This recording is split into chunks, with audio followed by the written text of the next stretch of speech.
ನೋಡೋರು ತುಂಬ ಖುಷಿಪಟ್ಟು ನೋಡಬೇಕಂತ ನಮ್ಮ ಉದ್ದೇಶ. Thank you. ಆ್ಯಕ್ಚುಲಿ ಟೈಟಲ್ಲೇ ಒಂಥರ ಕಿಕ್ ಥರ ಇದೆ. ಅದ್ರ ಬಗ್ಗೆ ಡೈರೆಕ್ಟ್ರು ಹೇಳ್ತಾರೆ. ಅಂದರೆ ಇದರಲ್ಲಿ ನನ್ನ ಪಾತ್ರ ಆ್ಯಸ್ ಯೂಶಲ್ ಪೊಲೀಸೇ. ನೀವು ಕೇಳ್ತಾ ಇರ್ತೀರ, ನೀವು ಕೇಳೋ ಮುಂಚೆನೇ ಹೇಳ್ಬಿಡ್ತೀನಿ ಪೊಲೀಸೇ ಅಂತ. ಬಟ್ ಚೆನ್ನಾಗಿದೆ ಕಾಂಬಿನೇಷನು ನಂದು ಆಮೇಲೆ ಧರ್ಮದು. ಒಂದು ಅದು ರಿವೀಲ್ ಮಾಡೋ ಹಾಗಿಲ್ಲ, ಯಾವ ರೀತಿ ಪಾತ್ರ ರಿಲೇಟ್ ಆಗಿದ್ದು ಮಾಡ್ಬೋದಾ? ಹಾಂ, ಫ್ರೆಂಡ್ಸು, ಧರ್ಮನು ನಾನು ಫ್ರೆಂಡ್ಸ್ ಆಗಿರ್ತೀವಿ. ಒಂದು ಸೀಕ್ವೆನ್ಸ್ ಆಗುತ್ತೆ, ಅದನ್ನು ಹೇಳೋದಿಲ್ಲ, ಡೈರೆಕ್ಟ್ರನ್ನು ಹೇಳೋದಿಲ್ಲ. ಅದು ಅಲ್ಲಿಂದ ಅದೇನು ಅನ್ನೋದನ್ನು ಒಂದು ಇನ್ವೆಸ್ಟಿಗೇಷನ್ ಮಾಡಿ ಆ ರೀತಿ ಒಂದು suspense thriller movie with emotions and also ಏನಂತಾರೆ ಸಮ್ ಗ್ಲ್ಯಾಮರ್ ಎವ್ರಿಥಿಂಗ್. ಯಾಕಂದರೆ ನೀವು ಸಾಂಗ್ ನೋಡಿದಾಗಲೇ ಗೊತ್ತಾಗುತ್ತೆ ಟಕೀಲಾ ಅನ್ನೋದೇ ಒಂದು ಯೂನಿಕ್. ಏನಕ್ಕೆ ಟಕೀಲಾ ಅನ್ನೋದನ್ನ ಹೇಳ್ತಾರೆ ಡೈರೆಕ್ಟ್ರು. ಬಟ್ ನನಗೆ ಕೊಟ್ಟಿರೋ ಪಾತ್ರ ನಾನು ಅಚ್ಚುಕಟ್ಟಾಗಿ ನಿಭಾಯಿಸಿದ್ದೀನಿ ಅಂತ ನಾನು ಅಂದ್ಕೊಂಡಿದ್ದೀನಿ. ನಿರ್ದೇಶಕರು ಹೇಳಬೇಕು, ಆಮೇಲೆ ನಮ್ಮ ಸ್ನೇಹಿತರಾದ ನಿರ್ಮಾಪಕರು ಹೇಳಬೇಕು. ನಾವು ಅವರೆಲ್ಲ ಅವಾಗ ಅಸಿಸ್ಟೆಂಟ್ ಎಡಿಟ್ರು, ಅವರು ಅಸೋಸಿಯೇಟ್ ಡೈರೆಕ್ಟ್ರು.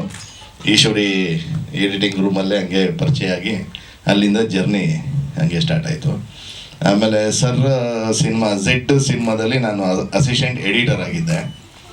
ಆಲ್ಮೋಸ್ಟ್ ನಾನೇ ಸಿನಿಮಾ ಮುಗಿಸಿದ್ದೆ. ನಮ್ಮ ಚಿಕ್ಕಪ್ಪ ಚೆನ್ನೈಯಲ್ಲಿ ಇರೋರು, ಫೈನಲ್ ಮಾತ್ರ ಬಂದು ನೋಡೋರು. ಆವಾಗ ಫುಲ್ ಸಿನಿಮಾ ನಾನೇ ಮಾಡಿದ್ದೆ. ಹಾಗಾಗಿ ಅದಂಗೆ ಹೋಗಿ ನಾನು ಆರ್ಟಿಸ್ಟಿಗೆ ಯಾವಾಗ ಟರ್ನ್ ಆದೆ ಅಲ್ಲಿಂದ ಹಂಗೆ ಮತ್ತೆ ಆ ನಂಟು ಬೆಳೀತು. ಚೆನ್ನಾಗಾಗಲಿ, ಎಲ್ಲ ನಿಮ್ಮ ಮೀಡಿಯಾ ಸಪೋರ್ಟ್ಸ್ ಇರಬೇಕು ಈ ಚಿತ್ರಕ್ಕೆ. ಆಮೇಲೆ ಮೇಯ್ನಾಗಿ ನಮ್ಮ ಸ್ನೇಹಿತರು ನಿರ್ಮಾಪಕರಿಗೆ ಚೆನ್ನಾಗೆ ಒಳ್ಳೇದಾಗಬೇಕು, ಎಲ್ರಿಗೂ ಒಳ್ಳೇದಾಗಬೇಕು. ಹೇಗೆ ಔಟ್ಪುಟ್ ಹಾಕಿದ್ರು ಅದೇ ರೀತಿ ಇನ್ಪುಟ್ಟನ್ನು ಚೆನ್ನಾಗಾಗಿ ನಿರ್ದೇಶಕರಿಗೂ ಇನ್ನೂ ಒಂದಷ್ಟು, ಯಾಕಂದರೆ ಅವ್ರು ಹೇಳ್ಕೊಡೋ ರೀತಿಯೇ ಚೆನ್ನಾಗಿರುತ್ತೆ. ನಮ್ಗೆ ಟೆನ್ಷನೇ ಇರಲ್ಲ, ಅವ್ರು ಮಾಡಿದ್ದನ್ನು ನಾವು ಮಾಡಿಬಿಟ್ರೆ ಸಾಕು. ಅಷ್ಟು ಫ್ರೀಯಾಗೆ ಒಬ್ಬ ಏನು ಆ್ಯಕ್ಟ್ ಮಾಡೋಕ್ಕೆ ಬರದೇ ಇರೋರು ಕೂಡ ಆ್ಯಕ್ಟ್ ಮಾಡಿಸ್ಬಿಡ್ತಾರೆ. ಆ ರೀತಿ ಅವ್ರು ನೋಡ್ಕೊಂಡು ಕಲ್ತ್ಕೊಂಡ್ರೆ ಸಾಕು. ಆಮೇಲೆ ಇನ್ನೂ ಸೀನಿಯರ್ ಮೋಸ್ಟು ರೇಣು ಸರು, ಎಲ್ಲರೂ ಕೂಡ ಅವ್ರದ್ದು ಮ್ಯೂಸಿಕ್ ಚೆನ್ನಾಗಿದೆ. ಧರ್ಮ as usual my favourite Cadbury's. ಆಮೇಲೆ ಗ್ಲ್ಯಾಮರ್ ನಿಖಿತಾ. ಸಿನಿಮಾದ ಹೇಳ್ತಿರೋದು, ಸಿನಿಮಾದಲ್ಲಿ ಇರೋದ್ರಿಂದಾಗಿ ಅಷ್ಟೇ. ಎಲ್ಲ ಚೆನ್ನಾಗಿದೆ, ಒಳ್ಳೇದಾಗಲಿ. ಇಡೀ ತಂಡಕ್ಕೆ ನಿಮ್ಮ ಸಪೋರ್ಟು ಹೀಗೆ ಇರಲಿ ಅಂತ ಕೇಳ್ಕೊತೀನಿ. Thank you. ಮ್ಯೂಸಿಕ್ ಕೊಡ್ತಾ ಇದ್ದೀನಿ. ಒಳ್ಳೆಯ ಕಥೆನ ನಿರ್ದೇಶಕರು ಮಾಡಿದರು. ಅದಕ್ಕೆ ಪೂರಕವಾಗಿ ನಮ್ಮ ಸ್ನೇಹಿತರಾದ ಚಂದ್ರ ಅವರು ಅದಕ್ಕೆ ಬಂಡವಾಳ ಹಾಕಿ ಈ ಚಿತ್ರ ಚೆನ್ನಾಗಿ ಬರಬೇಕಂತ ಭಾಳಷ್ಟು ಕಷ್ಟಪಟ್ಟು ಸಿನಿಮಾ ಮಾಡಿದ್ದಾರೆ. ಇನ್ನೊಂದು ಅಂತ ಹೇಳಿದರೆ ಫಸ್ಟ್ ಸಾಂಗ್ ಆಡಿದ್ದು ನಮ್ಮ ಶ್ರುತಿಯವರ ನಮ್ಮ ಬ್ರದರು ಭಾಳ ಚೆನ್ನಾಗಿ ಹಾಡಿದ್ದಾರೆ. ಇನ್ನೊಂದು ಗೀತೆಯನ್ನು ಮುಖೇಶ್ ಅಂತ ನನ್ನ ಆರ್ಕೆಸ್ಟ್ರಾ ತಂಡದಲ್ಲಿ ಹಾಡ್ತಿದ್ದ, ಅವನು ಹಾಡಿದ ಸಾಂಗು ಅದು ಇವತ್ತು ಅವನಿಲ್ಲ, ಹಾರ್ಟ್ ಅಟ್ಯಾಕಲ್ಲಿ ತೀರ್ಕೊಬಿಟ್ರು. ಅದಕ್ಕಾಗಿ ಅವರಿಗೆ ಒಂದು ವಿಷಾದ ವ್ಯಕ್ತಪಡಿಸ್ತೀನಿ. ಮತ್ತು ಫಸ್ಟ್ನೇ ಸಾಂಗು ಟಕೀಲ್ ಅನ್ನೋ ಟೈಟಲ್ ಸಾಂಗು ಸುಮಾರು ಚೇಂಜಸ್ ಸಾಹಿತ್ಯವನ್ನು ನಮ್ಮ ನಿರ್ದೇಶಕರು ಅಲ್ಲೇ ಮಾಡಿದ್ರು. ಅವರ ಮೇಡಮ್ ಅವರು ಎಲ್ಲಿದ್ದಾರೆ? ಹೌದು, ಸಾಹಿತ್ಯ ನೀವು ಚೇಂಜ್ ಮಾಡಿದ್ರಲ್ಲ, ಚೆನ್ನಾಗಿ ಬಂದಿದೆ. ಈಗ ಕೆಲವು ಸಂಗೀತದ ಸಾಹಿತ್ಯ ಚೇಂಜ್ ಮಾಡಿದ್ರು, ಭಾಳ ಚೆನ್ನಾಗಿ ಬಂದಿದೆ. ಹಾಗಾಗಿ ತಾವೆಲ್ಲ ಮಾಧ್ಯಮ ಮಿತ್ರರು ನಮ್ಮ ತಂಡಕ್ಕೆ ಸಹಾಯ ಮಾಡಬೇಕು, ಪ್ರೀತಿ ತೋರಿಸ್ಬೇಕಂತೇಳಿ ತಮ್ಮ ಎಲ್ಲರಿಗೂ ನಮಸ್ಕಾರ ತಿಳಿಸಿ ನನ್ನ ಶರಣ್ ಅವರು ಹಾಡಿದ್ರು. ಆ್ಯಕ್ಚುಲಿ ವಿಜಯ್ ಪ್ರಕಾಶ್ ಕೈಲಿ ಆಡಿಸ್ಬೇಕಂತ ಟ್ರೈ ಮಾಡಿದ್ರು. ಅವರು ಆ ಟೈಮಲ್ಲಿ ಇರಲಿಲ್ಲ, ಮೋಸ್ಟ್ಲಿ ಫಾರಿನಲ್ಲಿ ಫಂಕ್ಷನ್ಲಿದ್ದರು. ಹಾಗಾಗಿ ಡೈರೆಕ್ಟ್ರು ಮತ್ತು ಪ್ರೊಡ್ಯೂಸರು ಶರಣ್ ಕೈಲಿ ಆಡಿಸೋಣ ಅಂತ ಆಟ ಮಾಡಿ ಆಡಿಸ್ತೀವಲ್ಲ ಸರ್. ಚೆನ್ನಾಗಿ ಹಾಡಿದ್ದಾರೆ. ನಿಮ್ಮೆಲ್ಲ ಸಹಕಾರ ಇಲ್ಲಿ ಅಂತ ಹೇಳಿ ಧನ್ಯವಾದ ತಿಳಿಸ್ತೇನೆ. ನಮಸ್ಕಾರ. ಕೆಲವರೆಲ್ಲ ಇವಾಗ ಇಲ್ಲವೇ ಇಲ್ಲ. ವಿಜಯ್ ಸಾರಥಿ ಅಂತವ್ರಿಗೆಲ್ಲ ತುಂಬ ಸೀಡಿಸ್ತಾ ಇದ್ವಿ, ಕಾಡ್ತಾ ಇದ್ವಿ. ಕಾಲದಿಂದ ಕೈಯೇ ಎಳೆದಿರೋದು ಜಾಸ್ತಿ. ಕೈ ಎಳೆದಿಲ್ಲ, ಕೈ ಕೊಡೋದು, ಗಾಳಿ ಎಳೆಯೋದು, ಏನೇನು ಕೈಗಳು ಜಾಸ್ತಿ ಅವೆಲ್ಲ ಬೇಡಮ್ಮ. ನಾನು ಹೇಳ್ತಿದ್ದೆ ಈಗ ಅಲ್ಲ, ಗ್ಲಾಮರ್ ಫೋಟೋ ತೆಗೆಸಿ ನಾನು ಗ್ಲಾಮರಸ್ ಆಗಿ ಬಿಹೇವ್ ಮಾಡಬೇಕಾಗಿಲ್ಲ. ಏನಿಯೋ ದ ಥಿಂಗ್ ಇಸ್, ನೋಡಿ, ಈ ಸಿನಿಮಾ ತುಂಬ ಗ್ಯಾಪ್ ಆದಮೇಲೆ, ತುಂಬ ದಿನಗಳಾದ್ಮೇಲೆ ಮಾಡ್ತಾ ಇದ್ದೀನಿ. ಮತ್ತು ನಾನು ಕೂಡ ಭಾಳಷ್ಟು ಬ್ಯುಸಿ ಆದ ಒಂದು ಸ್ವಲ್ಪ ಮಾನಸ ಹೀಲಿಂಗ್ ಸೆಂಟರ್ ಅಂತ ಒಂದು ಮಾಡಿ, ಅಲ್ಲೂ ಕೂಡ ಮನಸ್ಸಿಗೆ ಸಂಬಂಧಪಟ್ಟ ತೊಂದರೆಗಳು, ಅದು ನಾನೊಂದು ಗುಟ್ಟಾಗಿಟ್ಟಿದ್ದೆ ನನ್ನ ಜೀವನದ ಭಾಗವಾಗಿ. ಸುಮಾರು ಅಧ್ಯಯನ ಮಾಡಿದ್ದೆ ಮನಸ್ಸಿನ ಬಗ್ಗೆ, ಬಹಳಷ್ಟು ಎಕ್ಸ್ಪೆರಿಮೆಂಟ್ಸ್ ಅಂತಾರಲ್ಲ ಎಲ್ಲವನ್ನು ಮಾಡಿ ಒಂದಷ್ಟು ಮನಸ್ಸಿನ ಶಕ್ತಿ ಏನು ಅಂತ ನನಗೆ ತಿಳಿಬೇಕಾಯಿತು. ಯೋಗ ಕ್ಲಾಸಿಗೆ ಸೇರಿದಾಗಿಂದ ನಾನು ಆಲ್ಮೋಸ್ಟ್ 81 ಇನ್ನೂ ಮುಂಚೆನೇ ಯೋಗ ಕ್ಲಾಸಿಗೆ ಸೇರಿದ್ದೆ. ಒಂದು 79 ಹಂಗೆ ಸೇರಿದ್ದೆ ಅನ್ಕೋತೀನಿ. SLC ಆದ ತಕ್ಷಣ ಸೇರಿದ್ದೆ. ಅಲ್ಲಿ ನನಗೆ ಭಾಳಷ್ಟು ಈ ಮನಸ್ಸಿನ ಬಗ್ಗೆ ಕುತೂಹಲ ಬಂತು. ಅಲ್ಲಿಂದ ಮತ್ತೆ ತಾಂತ್ರಿಕ ಇನಿಷಿಯೇಷನ್ ತೊಗೊಂಡೆ. ಅದ್ರ ಒಂದು ಉದ್ದ ಆಗಲ ಆಳ ಎಲ್ಲ ನೋಡಬೇಕು ಅಂತ ಭಾಳಷ್ಟು ಎಕ್ಸ್ಪೆರಿಮೆಂಟ್ಸ್ ಮಾಡಿದೆ. ಹಿಪ್ನೋಟಿಸಮಿಂದ ಹಿಡಿದು, ರೇಖೆಯಿಂದ ಹಿಡಿದು, ಪ್ರಾಣಿಕ್ ಹೀಲಿಂಗಿಂದ ಏನೇನಿದೆ ಅವೆಲ್ಲ ನೋಡಬೇಕು ಅಂತ ನೋಡಿಕೊಂಡು ಆದರೆ ಗುಟ್ಟಾಗಿಟ್ಟಿದ್ದೆ. ನಮ್ಮ ಕಾರ್ ಶೆಡ್ಡಲ್ಲಿ ಒಂದು ಯಾರೋ ಮನಸ್ಸಿನ ತಾಪತ್ರೆಗಳಿರೋರನ್ನ ಟ್ರೀಟ್ ಮಾಡ್ತಾಯಿದ್ದೆ. ಅದನ್ನು ನೋಡಿ ನನ್ನ ಮಗಳು ಕೂಡ ಕ್ಲಿನಿಕಲ್ ಸೈಕಾಲಜಿನೇ ತೊಗೊಂಡ್ಳು. ಅವಳು ಅದ್ಭುತವಾದ ಹೆಸರು ಮಾಡಿ ಒಳ್ಳೊಳ್ಳೆ ಆಸ್ಪತ್ರೆಗಳೆಲ್ಲ ಕೆಲಸ ಮಾಡಿ ಮದುವೆಯಾಗಿ ವಿದೇಶದಲ್ಲಿ ಅದೇ ಕೆಲಸನ ಮುಂದುವರಿಸ್ತಾ ಇದ್ದಾರೆ. ಈಗ ಸಿನಿಮಾಗೆ ಬಂದರೆ ನನಗೆ ಈ ಒಂದು ಮನಸ್ಸಿನ ಸಮಸ್ಯೆಗಳು ನೋಡ್ತಾ ಜನರದ್ದು ಸುಮಾರು 35 ವರ್ಷದಿಂದ ನಾನು ಕೇಳ್ತಾ ಇದ್ದೀನಿ ಜನರ ಸಮಸ್ಯೆಗಳನ್ನ.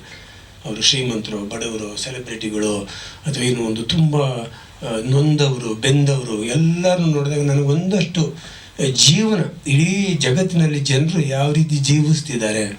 ನೋವಿಲ್ಲಿರೋರೇ ಇಲ್ವಲ್ಲಪ್ಪ, ಸಾವಿಲ್ಲದ ಮನೆ ಇಲ್ಲ ಅಂದ ಬುದ್ಧ, ನೋವಿಲ್ಲದ ಮನವಿಲ್ಲ ಅನ್ನೋದು ನನಗೆ ಗೊತ್ತಾಯಿತು. ಒಂದಲ್ಲ ಒಂದು ನೋವು, ಒಂದಲ್ಲ ಒಂದು ಯೋಚನೆ, ಒಂದಲ್ಲ ಒಂದು ಚಿಂತೆ, ಅದು ಇಲ್ಲಿರೋ ಮನುಷ್ಯನೇ ಇಲ್ಲ ಅಂತ ಗೊತ್ತಾಯಿತು. ಅದರಲ್ಲಿ ಒಂದಷ್ಟು ಕೇಸ್ ಹಿಸ್ಟ್ರಿಗಳು, ಯಾರೇ ಹೆಣ್ಣುಮಕ್ಕಳು, ವಿಶೇಷವಾಗಿ ಹೆಣ್ಣುಮಕ್ಕಳು ಬಳಲಿದ್ದು, ಇದನ್ನೆಲ್ಲ ಸಮಗ್ರವಾಗಿ ನೋಡುವಾಗ ನನಗೆ ಇದನ್ನೆಲ್ಲ ಸೇರಿಸಿ ಒಂದು ಇದರಲ್ಲಿ ಏನಿದೆ, ಇಲ್ಲಿ ಏನು ತಪ್ಪಾಗ್ತಿದೆ, ಅಥವಾ ಎಲ್ಲಿ ತಪ್ತಿದ್ದೀವಿ, ಇದನ್ನು ಒಂದಷ್ಟು ಒಂದು ತರಣ, ಒಂದು ರಿಯಾಲಿಟಿ ಹತ್ತಿರವಾಗಿ, ಈಗ ಒಂಥರ ಬಿಲ್ಡಪ್ ಸಿನಿಮಾ ಅಲ್ಲ ಇದು, ಆ ಥರದ್ದು ಏನಲ್ಲ, ಇದು ರಿಯಾಲಿಟಿಗೆ ಭಾಳ ಹತ್ತಿರವಾಗುವಂಥ ಒಂದು ಕಥೆಯನ್ನು ಯೋಚನೆ ಮಾಡಿ ನಾನು ನನ್ನ ಶ್ರೀಮತಿ ಇಬ್ಬರೇ ಕೂತ್ಕೊಂಡು ಕತೆ ಬರೆದ್ವಿ, ಇಬ್ಬರೇ ಕೂತ್ಕೊಂಡು ಡೈಲಾಗ್ ಬರೆದ್ವಿ. ಯಾಕಂದ್ರೆ ಮೊದಲೆಲ್ಲ ಹೋಟ್ಲಲ್ಲಿ ರೂಮ್ ಮಾಡಿ ಎಲ್ಲ ಒಂದು ವಿಸ್ತಾರವಾಗಿ ನಡೀತಿತ್ತು. ನಾವೇ ಇಬ್ಬರೇ ಕೂತ್ಕೊಂಡು ಎಲ್ಲ ರೆಡಿ ಮಾಡಿದ್ವಿ. ಯಾಕಂದರೆ ಫಸ್ಟ್ ಜಡ್ಜ್ ಅವರೇನೆ ಹೇಳಿದ್ರೆ ಅದನ್ನು ಚೆನ್ನಾಗಿದ್ರೆ ತೊಗೊಂಡು ಅದನ್ನೆಲ್ಲ ಅಳವಡಿಸ್ಕೊಂಡು ಮಾಡಿದೆ. ಇಲ್ಲಿ 2 ವಿಷಯ ಹೇಳೋಕ್ಕೆ ಇಷ್ಟಪಡ್ತೀನಿ ಈ ಸಿನಿಮಾದ ಬಗ್ಗೆ. ಮೊದಲನೇದಾಗಿ ನಾನು ನೋಡಿದ್ದು ಹಲವಾರು ಕೇಸ್ ಹಿಸ್ಟ್ರಿ ನೋಡಿದ ಮೇಲೆ, life may not give you a second chance ಅಂತ ಫಸ್ಟ್ ನನಗೆ ಅರ್ಥ ಆಯಿತು. ಒಂದು ಅವಕಾಶ ಸಿಗುತ್ತೆ ಮನುಷ್ಯನಿಗೆ ಜೀವನದಲ್ಲಿ, ಅದು ಅತ್ಯುತ್ತಮವಾಗಿ ಅವನು ಆರಾಮಾಗಿ ಬೆಳಗ್ಬಹುದಾದಂಥ ಅವಕಾಶ ಸಿಗುತ್ತೆ. ಅದನ್ನು ಕಡೆಗಣಿಸಿದ್ರೆ ಇನ್ನೊಂದು ಅವಕಾಶ ನಿಮಗೆ ಸಿಗದೇ ಇರಬಹುದು ಅನ್ನೋದು. ಯಾಕಂದರೆ ತುಂಬ ಜನ ಮೊದಲನೇ ಅವಕಾಶನ ದುರುಪಯೋಗ ಮಾಡಿ 2ನೇ ಅವಕಾಶ ಸಿಗದಂಗೆ ಅದರಲ್ಲಿ ಸಿಗಾಕೊಂಡಿರ್ತಾರೆ. ಇದು ಒಂದು ನಾನು ಭಾಳಷ್ಟು ಜನರ ಹತ್ರ ನೋಡಿದ್ದು. ಸೊ ಆ ಒಂದು ಪಾಯಿಂಟನ್ನು ಇದರಲ್ಲಿ ಹೇಳೋದಕ್ಕೆ ಇಷ್ಟಪಟ್ಟಿದ್ದೀನಿ, ಅದಕ್ಕೆ ಇವೆಲ್ಲ ಉಪಯೋಗಿಸಿದ್ದೀನಿ. 2ನೇದು ಲೇಟ್ ರಿಯಲೈಸೇಷನ್ ಅಂತಿದ್ದಾನೆ, ತಡವಾಗಿ ಅರ್ಥ ಆಗೋದಿದೆ ನಮಗೆ, ಈಸ್ ಆಫ್ ನೋ ಯೂಸ್ ಅಂತ. ಅಂದರೆ ತಡವಾಗಿ ಅರ್ಥ ಆದರೆ ನಾನು ಹಾಗೆ ಮಾಡಬಾರ್ದಿತ್ತು ಅಂತ ಮಾಡಿದ್ಮೇಲೆ ಅಂದ್ಕೊಂಡ್ರೆ ಪ್ರಯೋಜನ ಇಲ್ಲ. ಯಾಕಂದರೆ ಜೀವನದಲ್ಲಿ ನಾವು ಹಿಂದಕ್ಕೆ ಹೋಗಿ ಸರಿ ಮಾಡೋಕ್ಕಾಗೋದಿಲ್ಲ, ಮುಗಿದೋಯ್ತದೆ. Yesterday is dead and gone, tomorrow is yet to be born ಅಂತ ಶೇಕ್ಸ್ಪಿಯರ್. ಮುಗಿದೋದ ಅಧ್ಯಾಯ ಅದು. ಕಂಪ್ಯೂಟರ್ಲಾದರೆ ನಾವು ಹಿಂದಿನ ದಿವಸದ ಮುಂದಿನ ಇನ್ನೊಂದು ತಿಂಗಳು ಹಿಂದಿನ ಹೋಗಿ ಏನೋ ಕರೆಕ್ಷನ್ ಮಾಡ್ಬೋದು. ಜೀವನದಲ್ಲಿ ಆಗಲ್ಲ, you can't go back, it's finished, ಅದು ಮುಗಿದೋದ ಕಥೆ ಆಗುತ್ತೆ. ಸೊ ಅದು ಒಂದು ಇದರಲ್ಲಿ ಲೇಟ್ ರಿಯಲೈಸೇಷನ್ ಬೇಡ ಅಂತ. ಇದಕ್ಕೆ ತಕ್ಕ ಹಾಗೆ ಏನಾಗೋಯ್ತು ಅಂದರೆ ಒಂದು ಕೇಸ್ ಹಿಸ್ಟ್ರಿಲಿ ಯಾಕೆ ಈ ಥರ ಆಯಿತು ಅನ್ನೋದಕ್ಕೊಂದು ಕಾರಣ ಏನಿತ್ತು ಅಂತಂದರೆ, ಗೊತ್ತಿಲ್ಲದೇನೋ ಆಕೆ ಒಂದು ಚಟಕ್ಕೆ ಬಲಿಯಾಗ್ತಾಳೆ. ಆ ಚಟ ಅನ್ನೋದು ನೋಡಿ ಇದೇ ಇರೋದನ್ನು, ಈ ಸುಳಿ ಅಂತೀವಿ ನಾವು, ವರ್ಲ್ಪೂಲ್ ಅಂತ ಏನಂತೀವಿ, ತಿರುಗ್ತಾ ಇರುತ್ತಲ್ಲ. ನಾವೆಲ್ಲ ಚಿಕ್ಕವರಿದ್ದಾಗ ನಮ್ಮ 3 ಬಂಟ್ವಾಳ ನೇತ್ರಾವತಿ ನದಿ ಹರಿತಾ ಇರುತ್ತೆ, ಅಲ್ಲಿ ಹೋಗಿ ಸ್ನಾನ ಮಾಡೋದು, ಆಟ ಆಡೋದು, ನೀರಲ್ಲಿ ಆಡೋದು ಎಲ್ಲ ಇತ್ತು. ಅಲ್ಲಿ ಒಂದು ಸಲ ಹೋದಾಗ ಅಲ್ಲಿ ಹೋಗ್ಬೇಡ, ಮುಂದೆ ಹೋಗ್ಬೇಡ, ಸುಳಿ ಇದೆ ಅಂತ. ಏನು ಸಣ್ಣದಾಗೇನೋ ಹಿಂಗೆ ಕಾಣ್ತಾ ಇದೆ, ಅದೇನು ಮಹಾ ಅಂತ ನನಗೆ. ಇಲ್ಲ ಹತ್ರ ಹೋದ್ರೆ ನಿನ್ನನ್ನು ಅದು ಎಳೆದು ಬಿಸಾಕ್ಬಿಡುತ್ತೆ ಅಥವಾ ಎಳ್ಕೊಂಬಿಡುತ್ತೆ, ಆ ಥರ ಹುಷಾರು ಹೋಗ್ಬೇಡ. ಹೌದಾ ಅಂತ. ಆಮೇಲೆ ಒಂದು ಚೂರಿಗೆ ಆಮೇಲೆ ಒಬ್ಬ ತಡೆದ ನನ್ನ ನೋಡೋಣ ಅಂತ ಹೋದಾಗ, ಮುಟ್ಟಿದ್ರೆ ಎಳೆದ್ಬಿಡುತ್ತೆ ಅದು ನಿನ್ನ ಅಂತ, ಅಷ್ಟು ಕರೆಂಟ್ ಇರುತ್ತೆ ಅಲ್ಲಿ ಅಂತ. ಹೌದಾ ಅಂತ ನೋಡ್ತಾ ಇದ್ದೆ. ಆಮೇಲೆ ಒಂದೊಂದು ಕೋಲು, ನಾರ್ಮಲ್ ಕೋಲು ಹಾಕಿದ್ರೆ ಹಿಂಗೆ ತೇಳ್ಕೊಂಡು ಹೋಗ್ಬೇಕು. ಆ ಕೋಲನ್ನು ಅದ್ರ ಮೇಲೆ ಹಿಂಗೆ ಹಾಕಿ ಗರ್ಗಿರ್ ಅಂತ ಇರುತ್ತೆ. ಆಮೇಲೆ ಎಲ್ಲೆಲ್ಲ ಹೋಯ್ತು ಗೊತ್ತಿಲ್ಲ, ಹಿಂಗೆ ಮಾಡಿ ಕೊನೆಗೆ ಯಾವುದೋ ಒಂದು ಟೈಮಲ್ಲಿ ಹೊರಗಡೆ ಎಲ್ಲ ಬಂದುಬಿತ್ತು.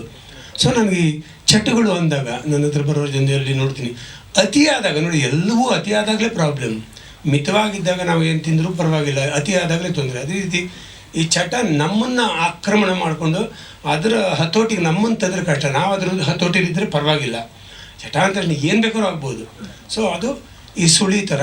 So say no to drugs first time every time ಅಂತಾರಲ್ಲ, ಆ ರೀತಿ ಇದನ್ನು ಮುಟ್ಟು ನೋಡೋಣ ಒಂದ್ಸಲ ಹೆಂಗೆ ಅಂತ ಆ ಒಂದು ಪ್ರಯತ್ನ ಮಾಡಿದಿರಿ ಅನ್ನೋ ಒಂದು ವಿಷಯನ ಇದು ಮೂಲಕ ಹೇಳೋಕ್ಕೆ ಇಷ್ಟಪಟ್ಟಿದ್ದೀನಿ. ಇದು ಟಕೀಲಾ ಅಂದ ತಕ್ಷಣ ನಾವು ತೋರಿಸೋಲ್ಲ ನೋಡಿದ್ರೆ ಆ ಮಜಾ ಅನ್ನೋ ಥರ ಇಲ್ಲ. ಆ ಮಜದ ಹಿಂದಿರೋ ಸತ್ಯಗಳು, ಮಜಾದ ಅಥವಾ ಸುಖದ ಹಿಂದಿರುವಂಥ ಹಲವಾರು ಅಡೆತಡೆಗಳು, ತಮ್ಮ ಜೀವನವನ್ನು ಒಂದು ಯಾವ ಮಟ್ಟಕ್ಕೆ ತಳ್ಳಬಹುದು ಅನ್ನೋ ಒಂದು ವಿಚಾರ ಇದರಲ್ಲಿ ಪ್ರಮುಖವಾಗಿ ಹೇಳಿದ್ದೀನಿ. ಆಮೇಲೆ ಅದಕ್ಕೆ ತಕ್ಕಾಗಿ ನೋಡಿ, ಈಗ ರೇಣು ಸರ್ ಅವರು ಕೂತಿದ್ದಾರೆ. ನನಗೆ ಈ ಸಿನಿಮಾದಲ್ಲಿ 2 ಹಾಡು ಮಾತ್ರ ಮಾಡೋಣ ಅಂತ ಮೊದಲೇ ಮಾತಾಡ್ಕೊಂಡು, ಒಂದು ಮೆಲೋಡಿ ಸಾಂಗ್, ಒಂದು ಟಕೀಲಾ ಟೈಟಲ್ ಸಾಂಗ್. ಸಾಧಾರಣವಾಗಿ ಮ್ಯೂಸಿಕ್ ಡೈರೆಕ್ಟರ್ ಹತ್ರ ನಾನು ಇದುವರೆಗೂ ನನ್ನ ಹಿಂದಿನ 3-4 ಸಿನಿಮಾಗಳಲ್ಲೂ ಕೂಡ ಕೂತಾಗ ಆ ಒಂದು 4-5 ಟ್ಯೂನ್ ಕೇಳ್ತಾ ಇದ್ದೆ. ಇನ್ನೊಂದು ಯಾವುದಿದೆ ಅಂತ ಫಸ್ಟ್ ಹೋದಾಗಲೇ ಅವರ ಮೆಲೋಡಿ ಸಾಂಗ್ದು ನಿನ್ನ ಕಂಗಳಲ್ಲಿ ಕಣ್ಣ ಇದರಲ್ಲಿ ಅದು ಹೇಳಿದ ತಕ್ಷಣ, ಟ್ಯೂನ್ ಕೇಳಿದ ತಕ್ಷಣ ಅದು ಸರ್ ಇದು ಓಕೆ ಅಂತ. ಸಾಧಾರಣವಾಗಿ ನಮಗೆಲ್ಲರಿಗೂ ಒಂದು ಚಟ ಇರುತ್ತೆ, ಇನ್ನೂ ಒಂದು 4-5 ಕೊಂಡು ಅದು ಬೆಸ್ಟ್ ಸೆಲೆಕ್ಟ್ ಮಾಡೋಣ ಅಂತ. ಫಸ್ಟ್ ಕೇಳಿದ್ದೆ ಬೆಸ್ಟ್ ಅನಿಸಿದಾಗ ನನಗೆ ಬೇಕಿಲ್ಲ ಅದು, ಇನ್ನೊಂದು ಹೇಳಿ ನೋಡೋಣ, ಇನ್ನೊಂದು ಯಾವ್ದಾರು ಇದೆ ಸರ್, ಇನ್ನೊಂದು ಇದೆ, ಇದು ಮೊದಲು ಮಾಡಿದ್ದೀನಿ ನಾನು ಇದನ್ನ. ಆಮೇಲೆ ನನಗೆ ಗೊತ್ತಾಗುತ್ತೆ, ಏನು ಗೊತ್ತಾಗುತ್ತೆ ಅಂತ ಗೊತ್ತಾಯಿತು ಅಂದರೆ, ಇವನ ಇಳೆಯರಾಜ ಅವರ ಮಗ ಅವರು ಮಾಡುವಾಗಲೂ ಕೂಡ ಅವ್ರು ಫಸ್ಟ್ ಒಂದು ಸಾಂಗ್ ಹೇಳಿದ್ರು, ಬ್ಯೂಟಿಫುಲ್ ಆಗಿತ್ತು. ಅದು ನನಗೆ ಅನ್ನಿಸ್ತು. ಅವಾಗ ಅನ್ನಿಸ್ತು ಅವರು ಎಲ್ಲ ಸಾಂಗಲ್ಲಿ ದಿ ಬೆಸ್ಟ್ ಅನ್ಸೋದನ್ನೇ ಫಸ್ಟ್ ಹೇಳ್ತಾರೆ ನಮಗೆ. First impression should be good impression ಅಂತೀವಲ್ಲ, ಅದನ್ನು ಹೇಳ್ತಾರೆ. ಅದು ಚೆನ್ನಾಗಿತ್ತು. ಇನ್ನೇನಾದರೂ ಯೋಚನೆ ಮಾಡಿದ್ದೀರಾ ಅಂದೆ, ಇನ್ನೊಂದಿದೆ ನೋಡಿ ಅಂದರು, ಅದನ್ನು ಚೆನ್ನಾಗಿರಲಿಲ್ಲ. ನಾನು ಹೇಳಿದೆ ದ್ಯಾಟ್ಸ್ ಓಕೆ ಅಂತ, ಫಸ್ಟ್ ಒನ್ ಈಸ್ ಓಕೆ ಅಂತ. ಇಲ್ಲ ನಾನು ಅದನ್ನು ಕೇಳಲಿಲ್ಲ, ಯಾಕಂದ್ರೆ ನಂಗೆ ಗೊತ್ತಿತ್ತು ಇದು ಚೆನ್ನಾಗಿದೆ ಅಂತ. ಅದ್ರ ಲಿರಿಕ್ಸ್ ನಾನೇ ಬರೆದೆ. ಆಮೇಲೆ ಅಲ್ಲೇ ಕೂತ್ಕೊಂಡು ಸ್ಟುಡಿಯೋಲ್ಲಿ ಕೂತ್ಕೊಂಡು ಅಲ್ಲೆಲ್ಲ ನಮ್ಮ ಮಿಸ್ಸಸ್ಸು ಸ್ವಲ್ಪ ತಿದ್ದುತ್ತಾರೆ ನಾವು ಅದನ್ನೆಲ್ಲ ತಿದ್ದಿ ಮಾಡಿದ್ದು. ಅದೇ ರೀತಿ ಟೈಟಲ್ ಸಾಂಗ್ ಕೂಡ ಅದು ಕೇಳಿದ ತಕ್ಷಣ ಇಂಪ್ರೆಸ್ ಆಗೋಯ್ತು. ಅದ್ರಲ್ಲಿ ಒಂದು ಸ್ವಲ್ಪ ಬೀಟ್ಸ್ ಇನ್ನೂ ಅದೆಲ್ಲ ಬರುತ್ತೆ, ತುಂಬ ಇದರಲ್ಲಿ ಇನ್ನೂ ಎಲ್ಲ ಕೆಲಸ ಇದೆ. ಬಟ್ ನಿಮಗೆ ಇದು ಅದ್ರ ಮೇಲ್ನೋಟಕ್ಕಿರೋ ಹಾಡಿದ್ದು, ಇದ್ರಲ್ಲಿ ತುಂಬ ಫಿಲಪ್ಗಳು ಬರ್ತವೆ. ಅದು ಕೂಡ ಯಾವುದು 2ನೇ ಸಲ ಕೇಳಲೇ ಇಲ್ಲ. ನನಗೆ ಅಷ್ಟು ಇಷ್ಟ ಆಯಿತು 2 ಹಾಡುಗಳು ಕೂಡ. ಬಹುಶಃ ಜನಕ್ಕೂ ಇಷ್ಟ ಆಗ್ಬೋದು ಅಂತ ಅಂದ್ಕೋತೀನಿ. ಸೊ ಇದೊಂದು ಸ್ವಲ್ಪ ಬೇರೆ ರೀತಿ ಚಿತ್ರ, ಒಂದಷ್ಟು ಸ್ವಲ್ಪ ಅಡಲ್ಟ್ ಕಂಟೆಂಟ್ ಬರುತ್ತೆ ಇದರಲ್ಲಿ. ಬಟ್ ಅದೇನೇ ಬಂದರೂ ಕೂಡ ಇಲ್ಲಿ ಒಂದು ನನ್ನ ಜೀವನದ ಅನುಭವ, 35 ವರ್ಷಗಳಿಂದ ನಾನು ಈ ನೋವುಗಳು ನೋಡಿಕೊಂಡೇ ಬೆಳೆದಿದ್ದೀನಿ. ಪರಚಿಂತೆ ನಮಗೆ ಕೈಯ ಎಮ್ಮೆಯ ಚಿಂತೆ ಎಮಗೆ ಸಾಲದೆ ಅಂದರು ಬಸವಣ್ಣ. ನನ್ನ ಪರಚಿಂತೆಗಳು ಕೇಳಿಕೊಂಡೇ ಬೆಳೆದೆ, ಹೆಣ್ಣುಮಕ್ಕಳ ಕಣ್ಣೀರು ನೋಡೇ ಬೆಳೆದೆ. ಎಲ್ಲವನ್ನು ನೋಡಿ ನನಗೆ ಕೊನೆಗೆ ಅಯ್ಯೋ ಅಯ್ಯೋ ಅಯ್ಯೋ ಅಂದ್ಬಿಟ್ಟು ಈಗ ನಾನು ಏನಾದರೂ ಸಿನಿಮಾಗಳು ಮಾಡೋದು ನಾನು ಆ ಬೇಸೆ ನನ್ನ ತಲೆಗೆ ಬರ್ತಾಯಿದೆ. ನನ್ನ ಎಲ್ಲ ಸಿನಿಮಾಗಳಲ್ಲೂ ನಾನು ಈಗ ಝಡ್ಡಲ್ಲಾಗಲಿ ಒಂದು ಹೆಣ್ಣು ಮಗುವಿನ ವಾಯ್ಸ್, ಹೆಣ್ಣು ಮಗು ಕೂಡ ಅದಕ್ಕೂ ಒಂದು ಅನಿಸಿಕೆ ಇದೆ. ಯಾಕಂದರೆ ಅದು ನಾನು ಇಂಟರ್ವ್ಯೂ ಮಾಡುವಾಗ ಪ್ರೇಮ ಅವ್ರು ನನ್ನ ಹತ್ರ ಮಾತಾಡಿದ ವಿಷಯನ ಇಟ್ಕೊಂಡೇ ನಾನು ಝಡ್ ಮಾಡಿದ್ದು. ಅವಳ ವಾಯ್ಸ್ಗೂ ಏನು ಅಂತ ನೋಡೋಣ, ಕೇಳೋಣ, ಒನ್ ಸೈಡೆಡ್ ಬೇಡ ಅಂತ. ಹೂ ಅಂತ್ಯ ಮಾಡುವಾಗಲೂ ಕೂಡ ಈಶಾ ಕೊಪ್ಪಿಕರ್ ಅವರು ಯಾವ ರೀತಿ ಆಗ್ತಾರೆ ನೋಡಿ. ಇದೊಂದು ವಿಚಿತ್ರವಾದ, ಅವನು ಮೋಸ ಮಾಡಿಬಿಡ್ತಾನೆ ನಾಯಕಿಗೆ, ಮತ್ತು ಅದಕ್ಕೆ ಹೆಂಗೆ ಸರ್ ಮಾಡೋಕ್ಕೆ ಹೋಗ್ತಾನೆ ಅಂತ. ಸ್ವಲ್ಪ ಹೆಣ್ಮಕ್ಳು ಪರವಾಗಿದ್ದ ಸಿನಿಮಾಗಳು. ಮೀಸೆ ಚಿಗಡ್ದಾಗಲೂ ಅಷ್ಟೇ. ಹಾಗಾದ್ರೆ ಒಂದು ಹೆಣ್ಣು ಹಳ್ಳಿಯವಳು ಅಂತ ಅವಳನ್ನು ಬಿಟ್ಟು ಹುಡುಗ ಇನ್ನೊಂದು ಸ್ಟೈಲ್ ಆಗಿರೋ ಹುಡುಗಿ ಹಿಂದೆ ಸಿಕ್ಕಿ ಅವಳ ಹಿಂದೆ ಬಿದ್ದು ಕೊನೆ ಅವಳು ಇಂಥ ಮೋಸ ಅಂತ ಗೊತ್ತಾಗಿ ಮತ್ತೆ ಈ ಹುಡುಗಿ ಹತ್ರ ವಾಪಸ್ ಬಿಡ್ತಾನೆ. ನನಗೆ ರಾಮು ಅವರು ಅವಾಗ ಹೇಳಿದರು, ನಮ್ಮ ಕೋಟಿ ರಾಮು, ಪ್ರೊಡ್ಯೂಸರ್ ರಾಮು ಅವ್ರು ಹೇಳಿದ್ರು, ಪ್ರವೀಣ್ ನಿಮ್ಮ ಥಾಟ್ಸ್ ಎಲ್ಲ ನಿಜ ಸೊಸೈಟಿಗೆ ಬೇಕು ಅಂತ ಹೇಳ್ತೀರ ನೀವು, ಅದೆಲ್ಲವೂ ಸರಿಯೇ.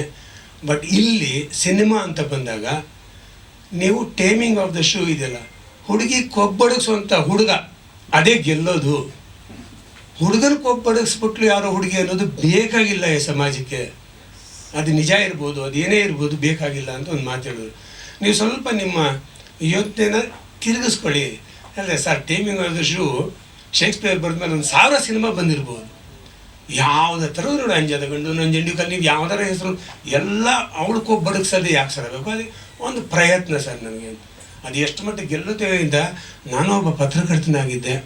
ಒಂದಷ್ಟು ಆ ಸಮಯದಲ್ಲಿ ತುಂಬ ಜವಾಬ್ದಾರಿ ಇರೋ ಪತ್ರಕರ್ತರು, ಇವತ್ತು ವಾಸವರಿದ್ದಾರೆ, ಎಲ್ಲರಿಗೂ ಒಂದು ಕಾಳಜಿ ಇತ್ತು ಸಮಾಜಕ್ಕೆ ನಾವು ರಾಂಗ್ ಮೆಸೇಜ್ ಕೊಡಬಾರ್ದು ಅಂತ. ಏನೋ ಆ ಉದ್ದೇಶದಿಂದ ಮಾಡಿದೆ.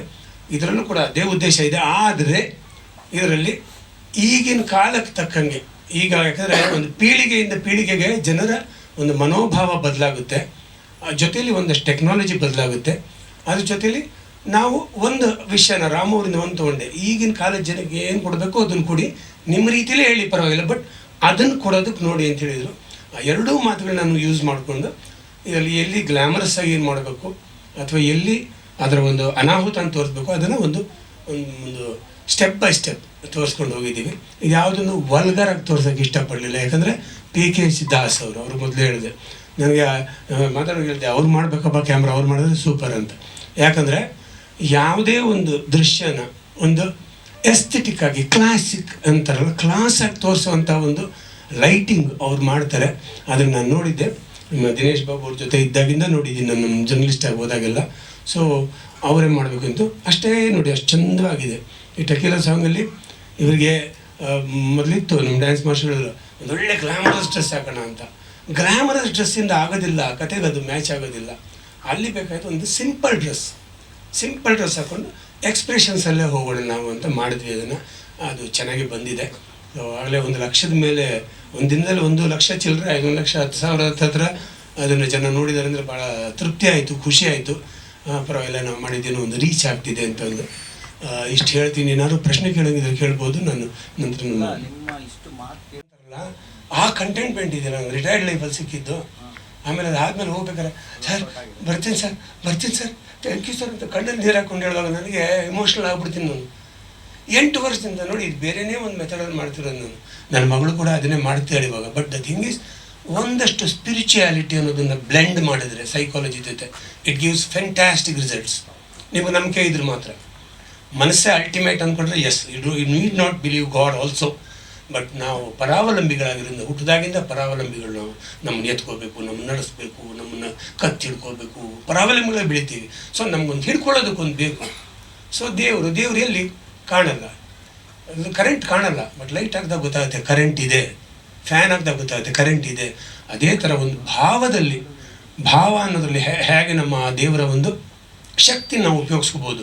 ಅದು ಅಲ್ಟಿಮೇಟ್ಲಿ ನಮ್ಮ ಮನಸ್ಸಿನ ಶಕ್ತಿನೇ. ಆದರೆ ಆ ಮನುಷ್ಯನ ಶಕ್ತಿಗೆ ಒಂದು ಸಪೋರ್ಟ್ ಬೇಕು. ನಾನು ನಂಬಲ್ಲ ನನ್ನ ಮನಸ್ಸಿನ ಶಕ್ತಿನ. ಸೊ ಅವಳು ಪುಸ್ತಕಗಳು ಬರೆದು ಅದ್ರ ಬಗ್ಗೆ ಅವಳು ಇನ್ನೊಂದು ಜೊತೆ ಎಲ್ಲ ಡಿಸ್ಕಸ್ ಮಾಡಿ.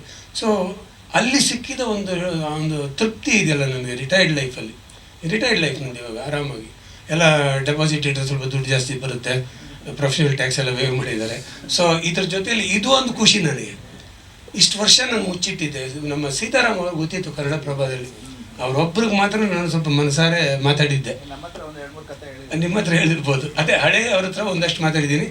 ಹೊರಗಡೆ ಅವ್ರಿಗೆ ಯಾಕೆ ಹೇಳೋಕ್ಕೆ ಹೋಗಲಿಲ್ಲ ಅಂದರೆ, ನನ್ನ ಹೊರಗಡೆ ಗೊತ್ತಾಗೋದು ಬೇಡ ಅಂದರೆ, ಇನ್ಕ್ಲೂಡಿಂಗ್ ನಾನು ಇಷ್ಟು ಕ್ಲೋಸಾಗಿ ರಾಜ್ಕುಮಾರ್ ಅವ್ರ ಜೊತೆ ಇದ್ರೆ ಒಂದು ದಿವಸ ಇದ್ರ ಬಗ್ಗೆ ಮಾತಾಡಲಿಲ್ಲ.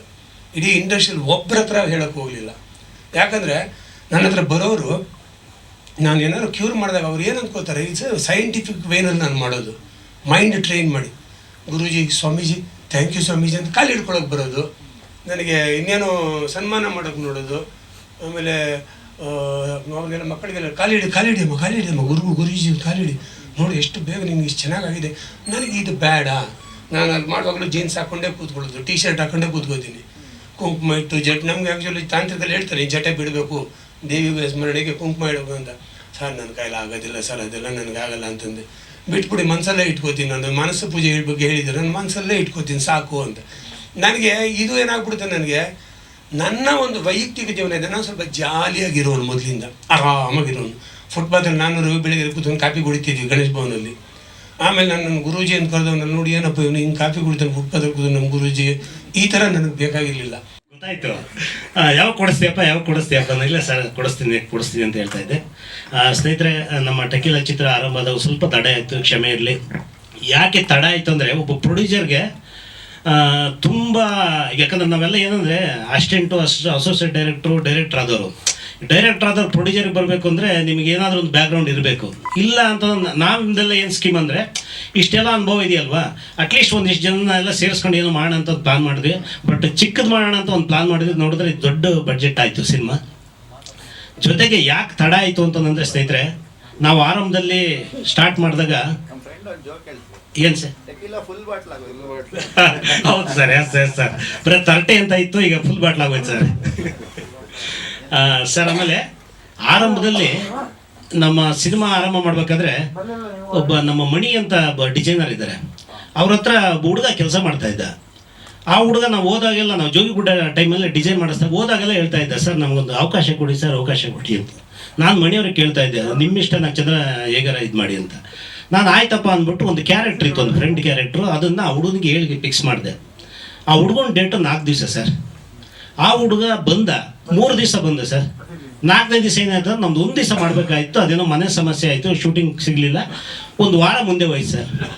ಅಲ್ಲಿಂದ ತಗೊಳ್ಳಿ ಸರ್ 2 ತಿಂಗಳಾಯ್ತು, 3 ತಿಂಗಳಾಯ್ತು. ಆ ಹುಡುಗ ಫೋನ್ ಮಾಡಿದ್ರೆ ಫೋನಿಗೆ ಸಿಗ್ತಾ ಇಲ್ಲ.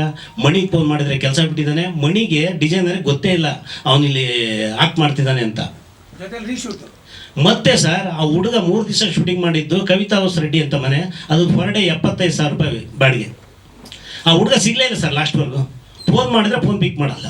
ಆಮೇಲೆ ಗೊತ್ತಾಯಿತು, ನಂತರ ಇತ್ತೀಚೆಗೆ ಗೊತ್ತಾಯಿತು ಯಾರೋ ಮಿನಿಸ್ಟ್ರ್ ಹತ್ರ ಈಗ ಹುಡುಗ ಕೆಲಸ ಮಾಡ್ತಾ ಇದ್ದಾನೆ, ಇರಲಿ ತೊಂದರೆ ಇಲ್ಲ. ಈ ಥರ ಅದೊಂದು ಸಮಸ್ಯೆ ಸರ್, ತುಂಬ ಸಮಸ್ಯೆ ಆಗಿ ಫುಲ್ ಇನ್ನೊಬ್ಬ ಹುಡುಗನ ತಗೊಂಬಂದಿವಿ ಸರ್ ಜಾಗಕ್ಕೆ. ತಗೊಂಬಂದು ಮತ್ತೆ ರೀಶೂಟ್ ಮಾಡಿದ್ವಿ ಸರ್ ಅದೆಲ್ಲ. ಮತ್ತೆ ನನಗೆ ಒಂದು 6 ಲಕ್ಷ ರೂಪಾಯಿ ಹೊಡ್ತಾ ಬಿತ್ತು ಟೋಟ್ಲಾಗಿ. ಅದಾದ ಮೇಲೆ ನಮ್ಮ ಸಿನಿಮಾದಲ್ಲಿ 2 ಸಾಂಗ್ ಇದೆ.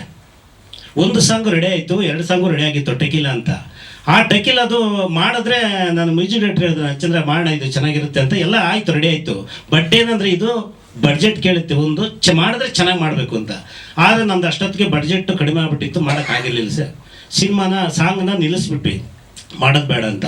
ಆಮೇಲೆ ಏನಾಯಿತು, ನಮ್ಮ ಹಿಂಗೆ ಸ್ನೇಹಿತರೆಲ್ಲ ಸಿಕ್ಕರು, ನಮ್ಮ ಶಂಕರ್ ರೆಡ್ಡಿ ಸರ್ ಸಿಕ್ಕರು, ಇಲ್ಲ ಮಾಡೋಣಂತೆ ಅಂತ ಒಂದು ಪ್ಲಾನ್ ಆಯಿತು. ಹಾಗಾದ ತಕ್ಷಣವೇ ನಮ್ಮ ರೇಣು ಸರ್ಗೆ ಹೇಳಿದೆ, ಸರ್ ಸ್ಟಾರ್ಟ್ ಮಾಡೋಣ ಸರ್ ಅಂತ. ಅವ್ರೇನು ಮಾಡಿದ್ರು, ಫಸ್ಟ್ ಕಂಪೋಸಿಂಗ್ ಮಾಡಿದ್ರು, ಒಬ್ರಿಗೆ ಕೊಟ್ಟಿದ್ರು. ಅದು ಫೈಲ್ಸ್ ಎಲ್ಲ ಒಂದು ಜನರಲಾಗಿ ಆಗಿ ಕೊಟ್ಟಿದ್ರು. ಅದು ಓಕೆ ಆಗಿತ್ತು.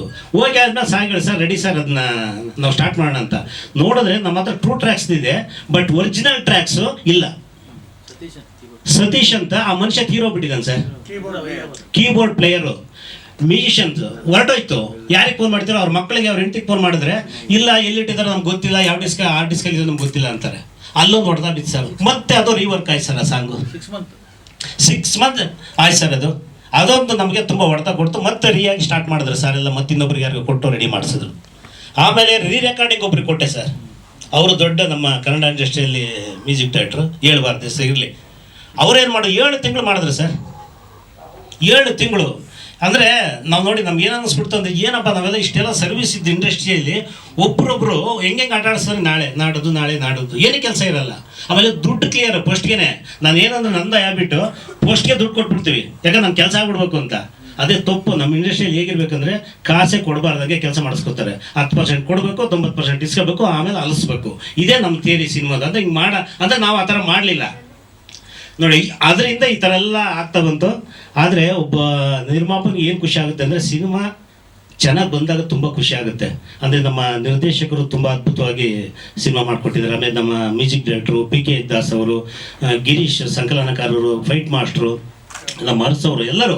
ಆಮೇಲೆ ಜೊತೆಗೆ ನಮ್ಮ ನಿಖಿತಾ ಸ್ವಾಮಿ, ಧರ್ಮಕೀರ್ತಿರಾಜ್ ಅವರು. ಯಾಕಂದರೆ ಲಾಂಗ್ ಗ್ಯಾಪ್ ಆಯಿತು. ಅವ್ರು ಯಾವಾಗ ನಾವು ಡೇಟ್ ಹೇಳ್ತೇವೆ ಅವಾಗೆಲ್ಲ ಪಾಪ ನಮಗೆಲ್ಲ ತುಂಬ ಕೋಪ್ರೇಟ್ ಮಾಡಿದ್ರು. ನನ್ನ ಸಂಸ್ಥೆಗೆ, ನಮಗೆ ಟೀಮ್ಗೆಲ್ಲ ಧರ್ಮಕೀರ್ತಿಗಳು. ಯಾಕಂದರೆ ನಮ್ಗೆ ಅಷ್ಟು ಸಪೋರ್ಟ್ ಮಾಡಿದ್ರು ನೀವು. ಹೀಗೆ ಸ್ನೇಹಿತರೆ, ಹೀಗೆ ಆಯಿತು. ಯಾಕಂದರೆ ಪ್ರೊಡ್ಯೂಸರ್ ಒಂದು ಸಿನಿಮಾ ಚೆನ್ನಾಗಿ ಬಂದಾಗ ಒಂದು ಖುಷಿ ಆಗುತ್ತಲ್ಲ, ಅದೇ ನಿಮಗೆ. ನನಗೆ ಹಿಂದೆ ಒಂದು ಸಿನಿಮಾ ಮಾಡಿದೆ ಮುನಿ ಅಂತ. ಆ ಸಿನಿಮಾದಲ್ಲಿ ನಾನೇ ಡೈರೆಕ್ಟರ್ ಪಿಕ್ಚರ್ಗೆ. ಆ ಪ್ರೊಡ್ಯೂಸರ್ ಹತ್ರ ನಮ್ಮವ್ರು ಸಿನಿಮಾ ಕೆಲಸ ಮಾಡೋರು ಹೇಗಿರ್ತಾರೆ ಅಂದರೆ, ಪ್ರೊಡ್ಯೂಸರ್ನ ಒಳ್ಳೇದು ಮಾಡ್ಕೊಳ್ಳೋಕ್ಕೋಸ್ಕರ ಡೈರೆಕ್ಟ್ರ್ ಮೇಲೆ ಎತ್ಕಟ್ಟದು. ಏನು ಅಂದರೆ, ಸರ್ ಅಲ್ಲೆಲ್ಲ ಶೂಟ್ ಮಾಡ್ತಾರೆ, ಇಲ್ಲೆಲ್ಲ ಶೂಟ್ ಮಾಡ್ತಾರೆ, ಏನು ಸರ್ ಇದಂತ. ಅವ್ರು ಪ್ರೊಡ್ಯೂಸರ್ ಹೇಳೋರು ದಿವಸ ಚೆನ್ನಾಗಿ ಬರಲಿಲ್ಲ ಅಂದರೆ ಆ ಪ್ರಿಂಟ್ ಒಳಗೆ ಇನ್ನೂ ಸುಟ್ಬಿಡ್ತೀವಿ ಅಂತ ಡೈರೆಕ್ಟಾಗಿ ಹೇಳಿದ್ರು ಪ್ರೊಡ್ಯೂಸರು. ಆದರೂ ನಾನು ಎದುರಲಿಲ್ಲ, ಯಾಕಂದ್ರೆ ನನಗೆ ಕಾನ್ಫಿಡೆನ್ಸ್ ಇತ್ತು ನನ್ನ ಸಿನಿಮಾ ಮೇಲೆ. ಅದೇ ಥರ ಸಿನಿಮಾ DTSL ರಾಜನ್ ಥಿಯೇಟ್ರಲ್ಲಿ ನೋಡಿದ್ವಿ. ಪ್ರೊಡ್ಯೂಸರು ನಾನು ಇಬ್ಬರೇ ನೋಡಿ, ಪ್ರೊಡ್ಯೂಸರ್ ಅರಳ್ತಾ ಇದ್ದಾರೆ ಕ್ಲೈಮ್ಯಾಕ್ಸಲ್ಲಿ. ಯಾಕೆ ಸರ್ ಅಂದೆ, ನಕ್ಷತ್ರ ತುಂಬ ಚೆನ್ನಾಗಿ ಮಾಡಿದೆ, ನಾನು ಏನು ಅಂದ್ಕೊಂಡಿದ್ದೆ ನನಗೆಲ್ಲ ಮಿಸ್ಗೈಡ್ ಮಾಡಿಬಿಟ್ರು, ತಪ್ಕೊಂಡ್ಬಿಟ್ರು. ಆಮೇಲೆ ಇಡೀ ಗಾಂಧಿನಗರಲ್ಲಿ ಸುದ್ದಿ ಆಯಿತು, ಸಿನಿಮಾ ನೋಡ್ತಾರೋ ಬಿಡ್ತಾರೋ ಜನ, ನನಗೆ ಇಷ್ಟ ಆಗಿದೆ ಸಿನಿಮಾ, ಡೈರೆಕ್ಟರ್ ಚೆನ್ನಾಗಿ ಮಾಡಿಕೊಟ್ಟಿದ್ದಾರೆ ಅಂದರು. ಅದೇ ಜೇಡ್ನವ್ರು ರಿಲೀಸ್ ಮಾಡಿದ್ರು. ಅವತ್ತು ಸೂಪರ್ ಡೂಪರ್ ಹಿಟ್ ಆಯಿತು ಮುನಿಯ ಸಿನಿಮಾ. ಅದೇ ಥರ ನಮ್ಮ ಪ್ರೊಡ್ಯೂಸರ್ಗೆ ಕಾಸು ಬಂತು, ಚೆನ್ನಾಗಾಯಿತು ಸಿನಿಮಾ. ನೋಡಿ, ಹೀಗೆ ಒಂದು ಸಿನಿಮಾ ಪ್ರೊಡ್ಯೂಸರ್ ಯಾವಾಗ ಖುಷಿ ಆಗುತ್ತೆ ಅಂದರೆ, ಸಿನಿಮಾ ಚೆನ್ನಾಗಿ ಬಂದಾಗ. ಸ್ನೇಹಿತರೆ, ಸಿನಿಮಾ ತುಂಬ ಚೆನ್ನಾಗಿ ಬಂದಿದೆ. ಇನ್ನೇನು ಮುಂದಿನ ತಿಂಗಳಲ್ಲಿ ಬಿಡುಗಡೆಗೆ ನಾವು ರೆಡಿ ಮಾಡ್ಕೋತಾ ಇದ್ದೀವಿ. ನಮ್ಮ ಜಯಣ್ಣವರು ರಿಲೀಸ್ ಮಾಡ್ತಾರೆ. ಇದು ನೆಕ್ಸ್ಟ್ ಮಂತ್ ಪ್ಲಾನು. ಇನ್ನೇನಾದ್ರು ಕೇಳೋದಿದ್ರೆ ಬಿಡಿ ಅವ್ರನ್ನ. ಈಗ ಮಿನಿಸ್ಟರ್ ಹತ್ರ ಇದ್ದಾರೆ ಅವರು. ಒಳ್ಳೆ ದುಡ್ಡು ಇರುತ್ತೆ. ಡಬಲ್ 3 ದಿನ ಮಾಡಿ ತೀರ್ಸ್ಕೋಬೇಕು ನೀವು ಫೈನು.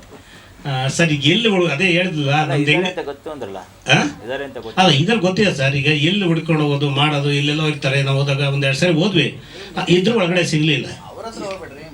ನೋಡ್ಬೇಕು. ಇರ್ಲಿ ಸರ್, ಅದೀಗ ಆಯ್ತು ಹೋಯ್ತು, ಎಲ್ಲ ಚೆನ್ನಾಗಿ ಬಂದಿದೆ. ಆಮೇಲೆ ಜೊತೆಗೆ ನಮ್ಮ ಬೆನ್ನೆಲುಬಾಗಿ ನಮ್ಮ ಪ್ರೊಡಕ್ಷನ್ಗೆ ನಮ್ಮ ಚಂದ ತಿಮ್ಮಯ್ಯನವರು ದಾಬಸ್ಪೇಟೆ ಮತ್ತು ಶಂಕರ್ ರಾಮರೆಡ್ಡಿ ಅವರು ನನಗೆ ತುಂಬ ಬೆನ್ನೆಲುಬಾಗಿ ಇದುವರೆಗೂ ಜೊತೆ ನಿಂತು ನನಗೆ ಸಹಾಯ ಮಾಡಿ, ನಮ್ಮ ಚಿತ್ರತಂಡಕ್ಕೆ ಸಹಾಯ ಮಾಡಿ ನಮಗೊಂದು ಆಶೀರ್ವಾದ ಮಾಡಿದ್ದಾರೆ. Date fix ಮಾಡಿದ್ರಾ? ಸರ್ ಡೇಟು ಇನ್ನೊಂದು ನಮ್ಮದು ನೆಕ್ಸ್ಟ್ ವೀಕಲ್ಲಿ ಹೇಳ್ತೀನಿ ಸರ್ ಡೇಟು.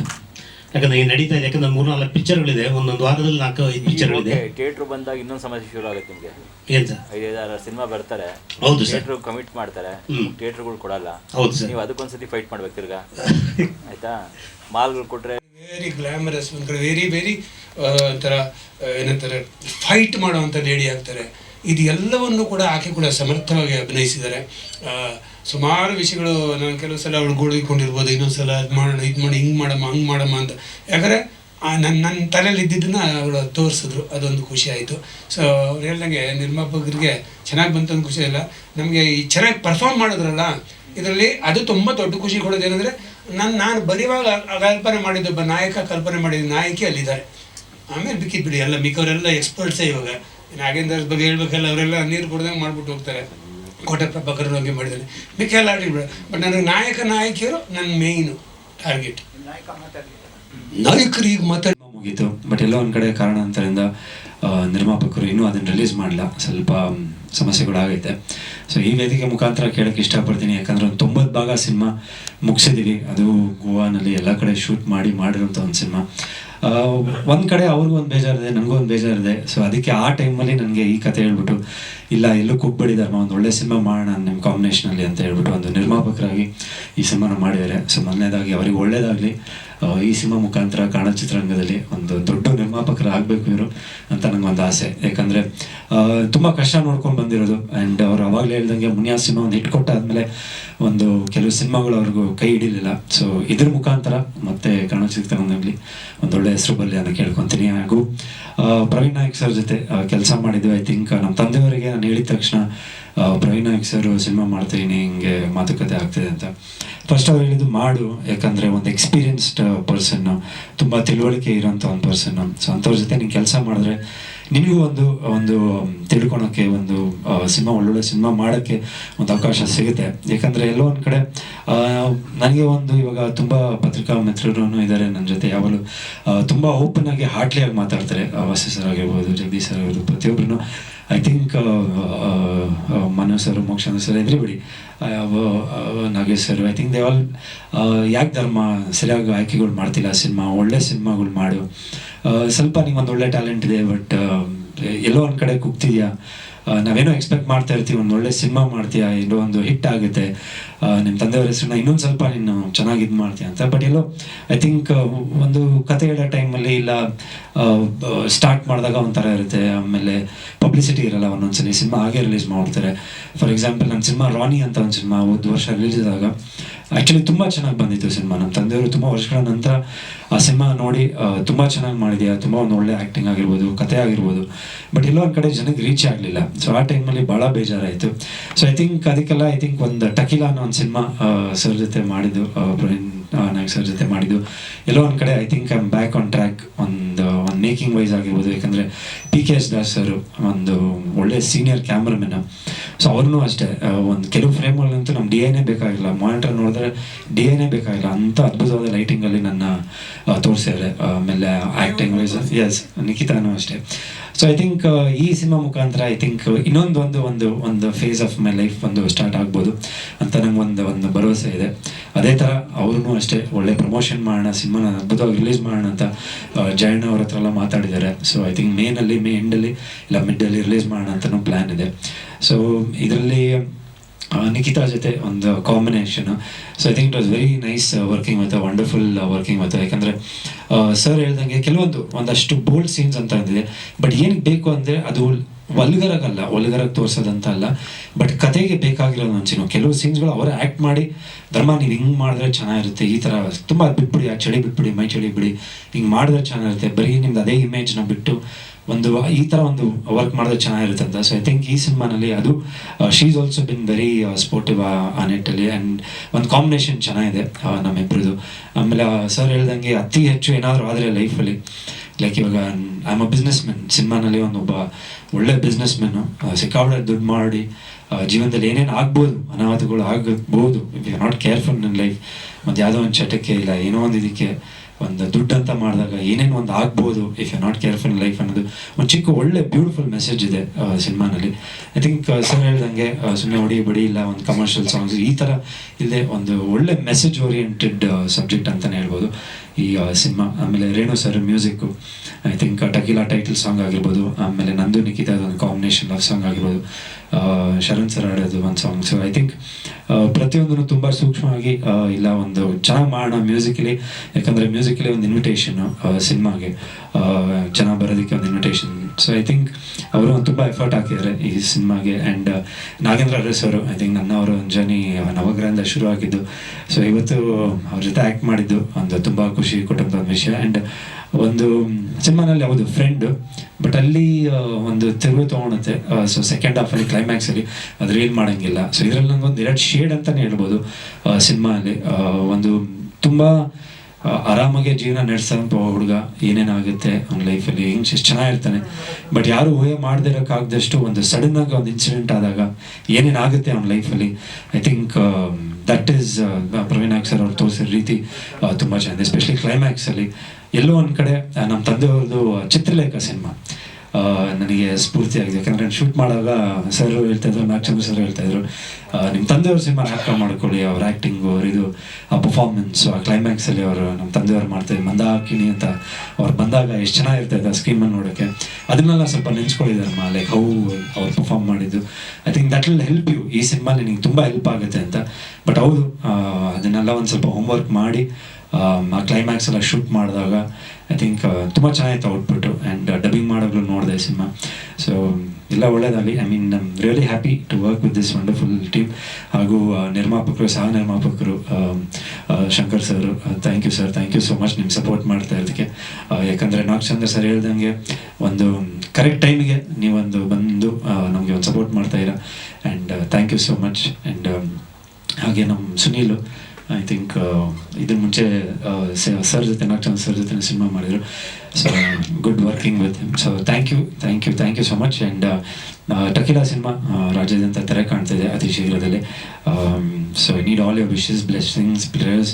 ಆ್ಯಂಡ್ ಒಂದೇನಂದರೆ ಎಲ್ಲೋ ಒಂದು ಕಡೆ ನಂದೊಂದು ಸಿನಿಮಾ ಏನಾದರೂ ಕೈ ಹಿಡಿಲಿಲ್ಲ ಆ ಟೈಮಲ್ಲೂ ತುಂಬ ನಮಗೆ ಸಪೋರ್ಟ್ ಮಾಡಿಕೊಂಡು, ಇಲ್ಲ ಎಲ್ಲೋ ಒಂದು ಕಡೆ ನಿಂಗೆ ಆಗುತ್ತೆ ಒಳ್ಳೇದಾಗುತ್ತೆ ಅಂತ support ಮಾಡ್ತಾಯಿರಾ.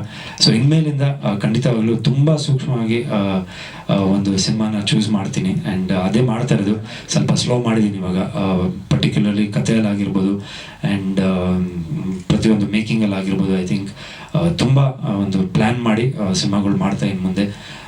So thank you so much. Nagachandra ಸರ್ಗೆ ನನಗೆ ಪರಿಚಯ ಮಾಡಿಸಿ ನನಗೆ ಈ ಕತೆ ಹೇಳಿದಾಗ ತುಂಬ ಚಾಲೆಂಜಿಂಗ್ ಆಗಿತ್ತು. ಆ್ಯಂಡ್ ಆ್ಯಸ್ ಅನ್ ಅಸೋಸಿಯೇಟ್ ಅವರು ಈ ಸಿನಿಮಾದಲ್ಲಿ ಕೆಲಸ ಮಾಡಿದ್ದಾರೆ. ಇಲ್ಲ ಮೇಡಮ್ ನೀವು ಮಾಡ್ಬೋದು ಅನ್ನೋದು ಫಸ್ಟ್ ನನಗೆ ಈ ಸಿನಿಮಾಗೆ ಪರಿಚಯ, ಈ ಇಡೀ ಟೀಮ್ಗೆ ನನಗೆ ಪರಿಚಯ ಮಾಡಿಸಿದ್ದಕ್ಕೆ ಥ್ಯಾಂಕ್ ಯು ಸೋ ಮಚ್.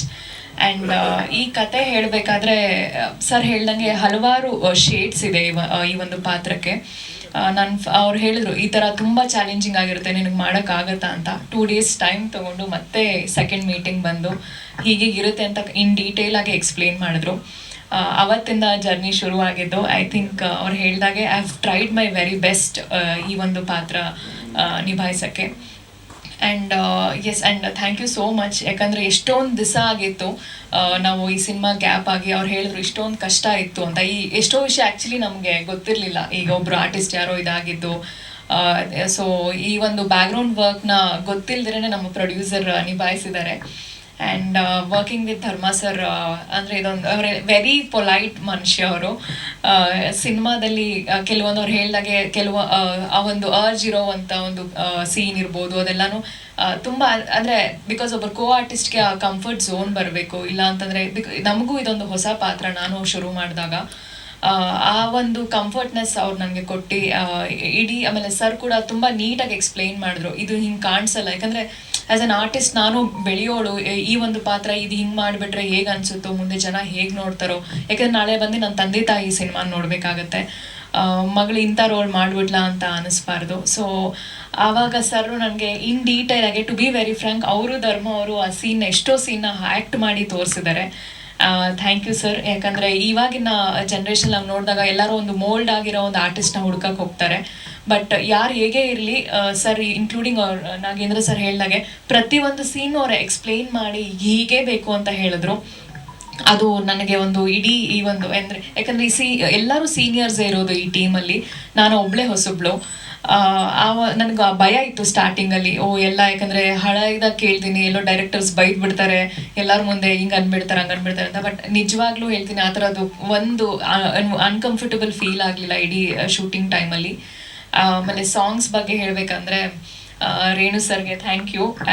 ಯಾಕಂದರೆ ಈ ಟಕೀಲಾ ಸಾಂಗ್ ಲಾಸ್ಟ್ ನಾವು ಶೂಟ್ ಮಾಡಬೇಕಾದ್ರೆ ಸರ್ರೇ ಜಾಸ್ತಿ ಮಿಂಚ್ತಾ ಇದ್ದಿದ್ದು ಇಡೀ ಸಾಂಗಲ್ಲಿ. ಎಸ್, ಡ್ರೆಸ್ ಕೂಡ ಮಿಂಚ್ತಾ ಇತ್ತು. ಇಲ್ಲ, ಅವ್ರ ವರ್ಕ್ ಕೂಡ ಹಾಗೆ ಮಾಡಿದ್ದಾರೆ. ಆ್ಯಂಡ್ ಆ ಪ್ರಮೋಷನಲ್ ಸಾಂಗ್ ನಾವು ಮಾಡಿದ್ದು ಮೊನ್ನೆ ಲಾಂಚ್ ಆಗಿದ್ದು.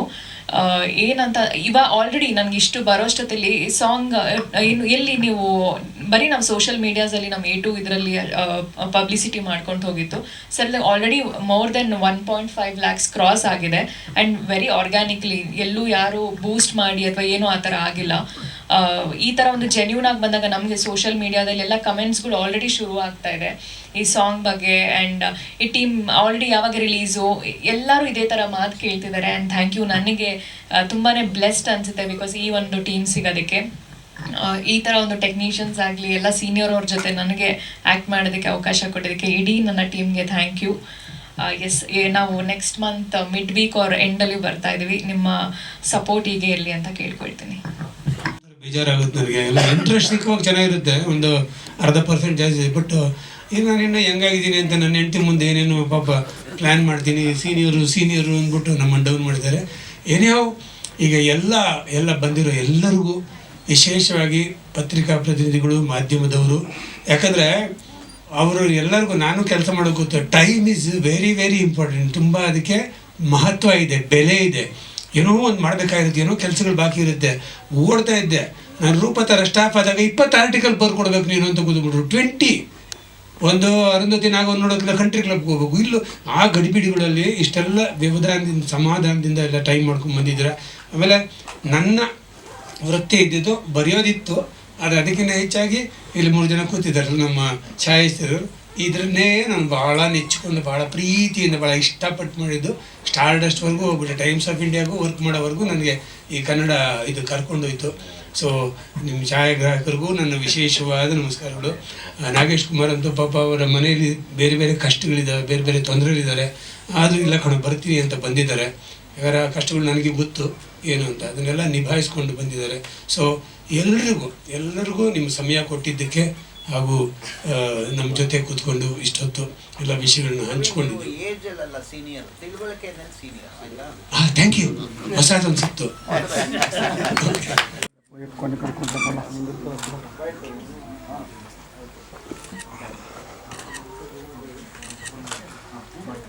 ಲೇಡಿ ಫೋಟೋಗ್ರಾಫರ್ ನೀವು ತೆಗೆದ್ರ ವಿಡಿಯೋನೇ ಮಾಡಿದ್ದಾರೆ. ಮುಂದೆ ಇಲ್ಲ, ನೀವೇ ಸ್ವಲ್ಪ ಇದ್ದವು. ಸಾಕು